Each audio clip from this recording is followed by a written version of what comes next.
Hello everyone, in this video I'm going to show you how to delete all YouTube search and watch history in your YouTube application here. So first of all, you just need to open your YouTube app here.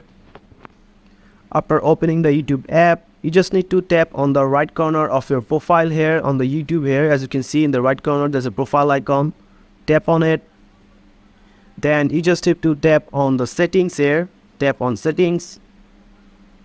Then you just have to go down and you'll see a find option called manage all history. So just tap on the manage all history. After opening the manage all history, you will see this is the YouTube history of your account here. So if you go down, you'll see that all the video that you have searched for and you watch in your YouTube app here.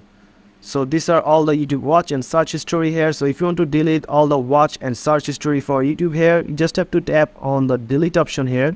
And here you will find the option called delete today, delete custom range, delete all time. So if you want to delete all time of your YouTube application here, you just need to tap on the delete all time here. And you have to confirm that you would like to delete all the following activity that you have watched or searched in your YouTube here. You just need to tap on delete here and it will delete all the search and watch history in your YouTube here. So I'm just gonna tap on delete here. And then click OK, and as you can see, no activity in my YouTube app or YouTube account here. So if I go back, all the search history is now deleted from this YouTube account here. So that's it guys, this is how you delete search and watch history from YouTube app here. So if you found this video helpful, please subscribe to this channel and thank you for watching.